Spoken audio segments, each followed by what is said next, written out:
नहीं, शायद उससे निकला हो, मैं बता नहीं पा रही हूँ ठीक से।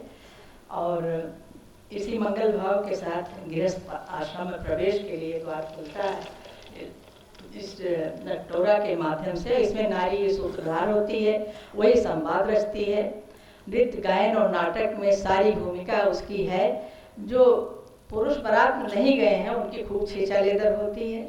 उनको जो है खपड़े पर खड़े होकर के उन्हें सुना सुना कर जो भी मन में आता है, एक जो अभिव्यक्ति की स्वतंत्रता, उस दिन वो कुछ भी कह सकती है, किसी को भी कुछ कह सकती है और कोई बुरा नहीं मान सकता।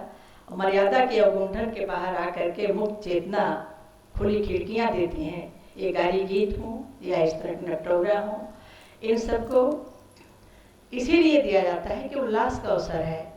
जैसे होली में छूट होती है देवर भाभी की, सबकी होली में बाबा देवर लागे कहते हैं, जो गीड़ा का भी गीत है, इन सब में जो कबीर का है, कबीर में भी हमने कहीं पढ़ा था कि अश्लील और श्लील जो है, जिनको गारी गीतों का अश्लील कहा जाता, मैंने गारी पर एक लिखा पुस्तक, तो उसमें मैंने देखा कि उनमें कोई न कोई संकेत है।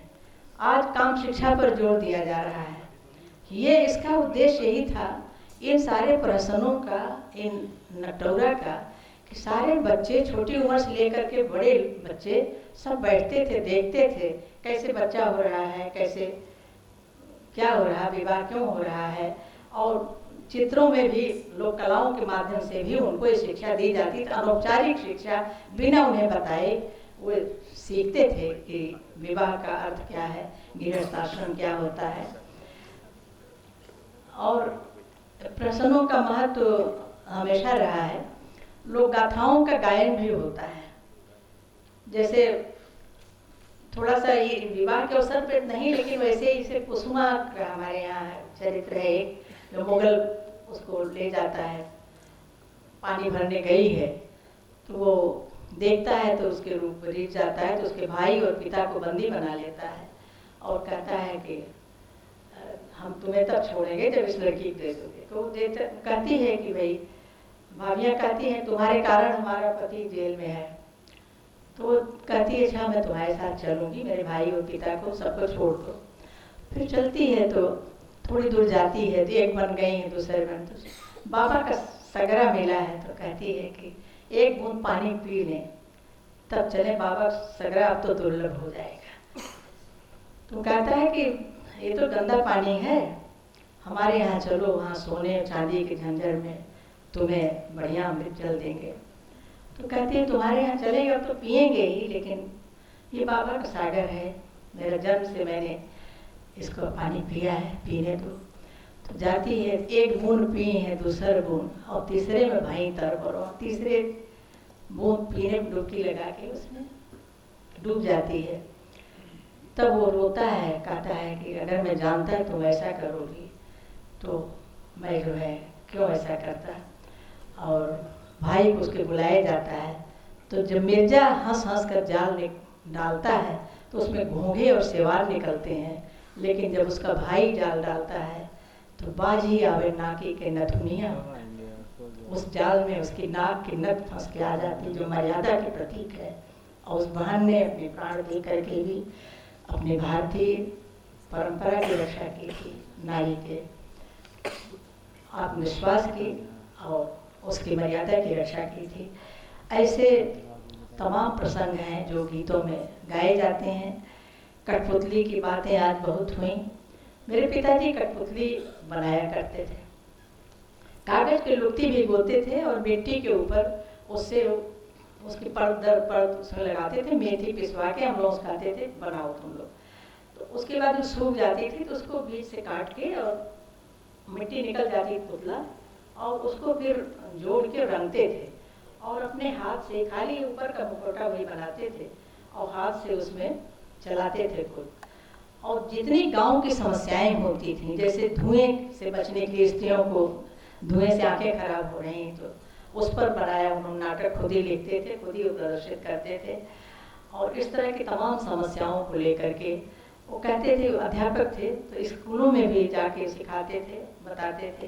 तो ऐसी चीज़ें हैं, इनको जो लुप्त हो रही हैं। हमने अपनी मूर्त अमूर्त दो तरह की विरासत होती हैं। मूर्त विरासत में हमारे स्थापत्य कलाएं हैं, चित्र हैं, लेकिन जो अमूर्त विरासत है, जो हमारे साहित्य में है, हमारे गीतों में है, कलाओं में है, उनको बचाने के लिए ज़रूरी है कि हम इस तरह की गोष्ठियाँ, बहुत सार्थक गोष्ठी हुई आज की। मैं 2 दिन वंचित रही, इसका खेद है। एक अन्यत्र वो भी बहुत महत्वपूर्ण थी और पहले समय दे चुकी थी, तो कल वहाँ थी मैं, परसों अयोध्या थी, इसलिए मैं मधु से माफ़ी मांगती हूँ कि 2 दिन नहीं आ पाई। आज मैंने समय निकाल करके आप लोगों के बीच आने का प्रयास किया। जितनी कहानियाँ हैं उसमें भी कठपुतली का उल्लेख है। एक रानी है जिसके साथ धोखा देती है उसकी दासी ही, तो वो कहती है उस सुई निकालने की है, सारी सुइयाँ उसने निकाली और वो जी गया था, तो 2 सुई बची थी, तो उसने सोचा कल नहा धो के निकालेंगे, तो दासी ने जाके छल पूर्वक वो सुई निकाल ली और उठ गया। उसने कहा मैं ही आपकी रानी हूँ, और इसको दासी बना लिया। ये सुइयाँ चुभाना ये क्या है? आजकल मानसिक तनाव में बच्चे जी रहे हैं। सुइयाँ बातों की भी होती हैं और उन सुइयों को निकालना सबसे बड़ा मलहम है।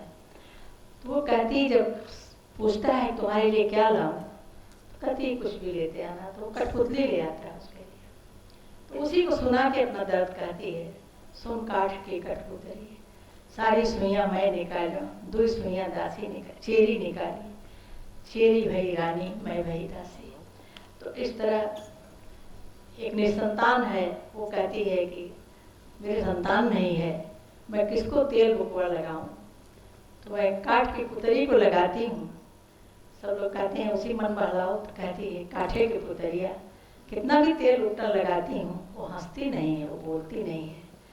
तो ये दर्द, जो नारी मन का दर्द इन गीतों में, इन नाट्यों में हुआ है व्यक्त, वो बराबर याद रखने की ज़रूरत है।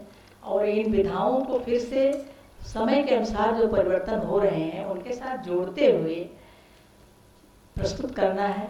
शिव जी को नटराज कहा गया और नटवर कृष्ण है ही हैं, तो इसीलिए कहा गया कि नृत्य का कितना महत्व है। ईश्वर से जोड़ा गया कि लोग जुड़े रहें। मीरा नाची, जितने भक्त हुए चैतन्य महाप्रभु को लीजिए, सब ने नृत्य का सहारा लिया, सब ने नाटकों का सहारा लिया। हमारे यहाँ जो हरिश्चंद्र नाटक खेला जाता था, धारा प्रवाह सब रोते हैं। वही आज नौटंकी की बात बता रहे थे, किस तरह के पहले एक जब पूरा गांव उमड़ता था, बीच में स्थिति आई थी कि लोग हे समझने लगे थे, अरे नौटंकी चल रही है। इसे बता रहे थे एक जन की नौटंकी मजाक बन गया, किसी के साथ मजाक करना है, नौटंकी कर रहा है। तो ये नौटंकी बहुत पुरानी परंपरा रही है और इसके भीतर का जो सत्य है, जो इसके भीतर का शिव भाव है, उसे जानने की ज़रूरत है। मेरे ख्याल से बहुत देर हो गई है, तो एक बातें, अगर इनमें इतिहास भी है, इन प्रश्नों में इतिहास भी है। बहुत सारे नाम जो इतिहास में बलिदानियों के छूट गए हैं, साहित्य में नहीं आए हैं, उनको भी श्लोक परंपरा में सहेज के रखा है। झांसी की रानी के बारे में और बाकी और स्वतंत्रता सेनानियों के बारे में गीत मिलते हैं, उनको बच्चे अंताक्षरी में गाते हैं और नाटक प्रस्तुत करते समय विभिन्न पोशाकों के बारे में भी, वहाँ के जो नाटक खेले जाते हैं, कोई पर्दा नहीं होता, कोई वेशभूषा नहीं है, अगर होती भी है घुंघची की माला, फूल, पत्ती, यही सब। और एक कथक शास्त्रीय कथक है और एक कथिक है जो गांव में अभी भी चल रही परंपरा। उसमें एक ही व्यक्ति सारी भूमिका में अकेले आता है। मैंने देखा था, हमारे गांव में थे, वो प्रस्तुत करते थे, अब नहीं रहे। उसी अपनी जो उनका गमछा था, उसी को जब लक्ष्मण का केवट उतर दंडवत कीना प्रभु प्रणाम एक दीना, वो प्रसंग जब आता है, तो जब ऐसे वीर वेश बनाने में लक्ष्मण बनाते थे तो उसको पेटा बांध लेते थे उसी से, और जब राम बनते थे तो एक ही तरफ उतरी जैसा डाल लेते थे, और जो सीता बनते थे तो उसी को घूंघट ऐसे करके घूंघट बना लेते थे और उसी को कठोता बना के उसी में। तो ये जो एकल प्रस्तुतियाँ होती थी, बिना किसी साधन के जो भी संदेश देना चाहें वो दिया जाता था।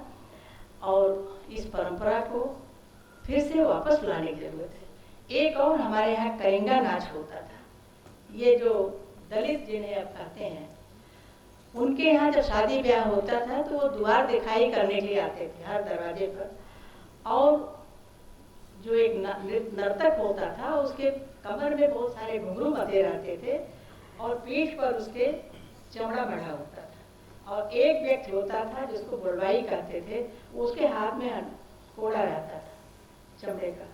तो जब उससे सवाल करता था, अटपटे प्रश्न पूछता था और उसका अटपटा उत्तर देता था, जैसे किसी के बारे में कुछ भी कह दे तो वो उस पर मारता था उसको कोड़ा और कहता था वो नाच के हाय काका।